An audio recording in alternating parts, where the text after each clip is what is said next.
For most of modern human history, whether we've inwardly known we're doing it or not, our species has been on a quest for more and more energy.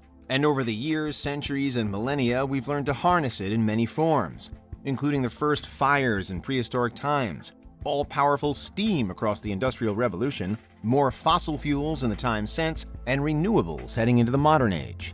With all of that in mind, however, we could now be closing in on a new plan for enough energy to sustain humankind indefinitely. And this time, it involves harnessing the power of the sun. This is Unveiled, and today we're exploring the extraordinary breakthroughs science has made toward nuclear fusion technology. Do you need the big questions answered? Are you constantly curious? Then why not subscribe to Unveiled for more clips like this one, and ring the bell for more thought-provoking content. In general, thanks largely to their high energy output and easy availability, it's been fossil fuels such as coal, oil, and natural gas that have been powering our planet's energy expenses since the dawn of the industrial age. But unfortunately, we now know that the use of fossil fuels in the past and today has led and is leading to various and severe detrimental effects on the environment.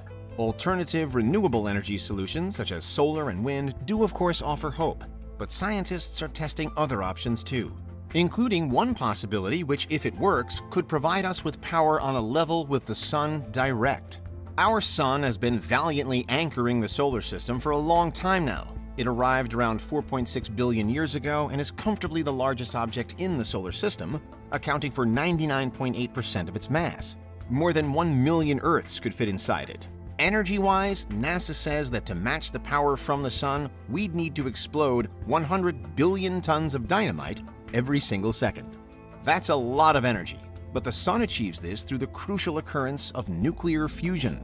Nuclear fusion is a reaction process where typically light atomic nuclei are brought or fused together to make a heavier nucleus, which in turn generates energy. It's what powers the sun, as well as many other stars in the galaxy. Here, in the burning depths of the sun, hydrogen atoms come together to endlessly form helium nuclei. It's happening all over our star all the time, creating effectively endless energy. The sun is essentially a giant thermonuclear reactor in space. The challenge for today's scientists, then, is to take all we know about it and to recreate the star-like conditions to initiate the same reactions here on Earth instead. Fusion science was first demonstrated to a point in November 1952 in the United States, but with the hydrogen bomb. Unlike the atomic bombs before it, which are powered by the atom-splitting process of nuclear fission only, the hydrogen bomb involved a mixture of fission and fusion. Ultimately, it brings hydrogen atoms together to trigger a high-pressure chain reaction and release a tremendous and devastating explosion. The H-bomb is truly terrifying to think about. But channel all of that power into something that isn't a bomb, and there is still potential to solve all of our energy needs. We've known for a long time, however, that it's no easy task, with researchers generally identifying 3 major problem areas with nuclear fusion: the incredible temperatures involved, the immense pressure required, and then the building of a structure that can contain it all safely. Inside the sun, the core temperature is around 27 million degrees Fahrenheit, and the gravitational force is far greater than anything else for light years around. But recreating that on the ground is naturally tricky. At one time, it had seemed impossible. The earliest attempts toward man-made fusion reactors came in around the 1950s. They were known then and still today as tokamaks, inside of which hydrogen atoms, or more specifically hydrogen isotopes, are heated to extremely high temperatures. Over the years, we've seen how these isotopes can actually be brought to temperatures much higher than even those at the center of the sun, with some reactors reaching tenfold the target, a staggering 270 million degrees and more. In theory, this should compensate for the much lower gravitational pressure here on Earth compared to the fusion conditions inside a star. Hydrogen placed under such extreme conditions converts into a plasma, a soup of ions and electrons, and fusion should follow. But until now, getting to this stage has always, and counterproductively, required far too much energy input. In fact, man-made fusion reactors have always needed more energy to run than they end up producing, which kind of defeats the point of them, no matter how impressive the tech they carry is.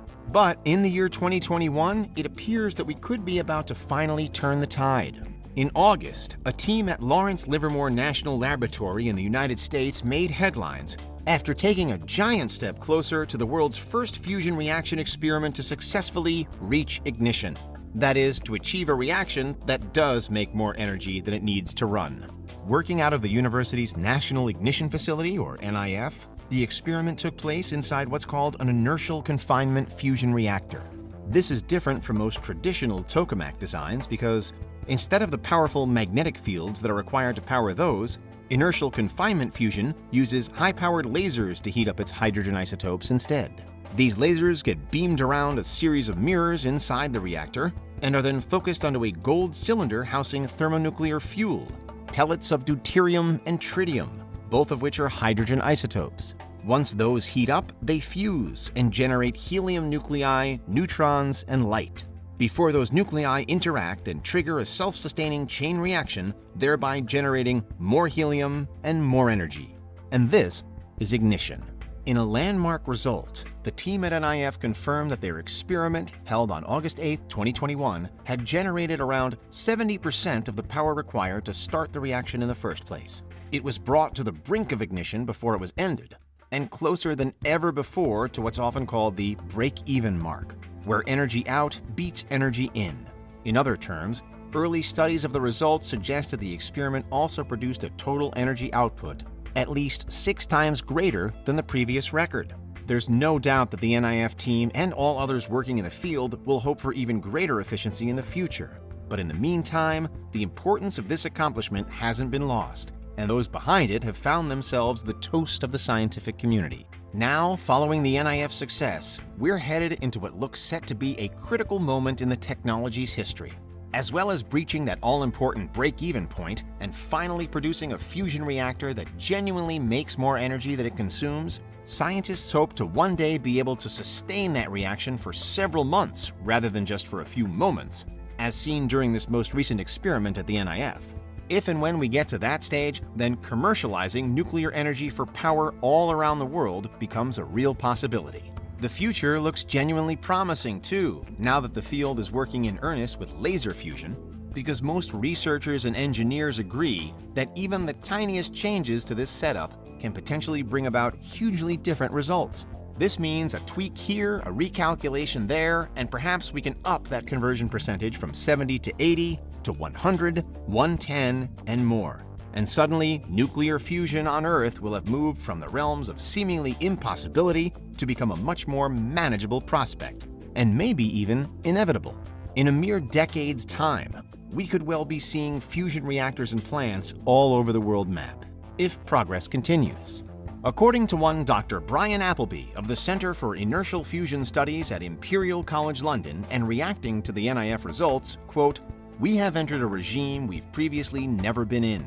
This is uncharted territory in our understanding of plasma," end quote. And uncharted territory is perhaps the best phrase for it in general. We are now recreating, with ever-improving accuracy, the environment as seen in the core of the sun.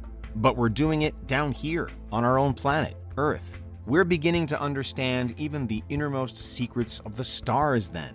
And we're working out how to control them for our own needs.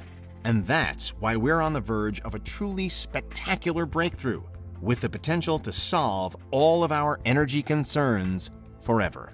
What do you think? Is there anything we missed? Let us know in the comments. Check out these other clips from Unveiled, and make sure you subscribe and ring the bell for our latest content.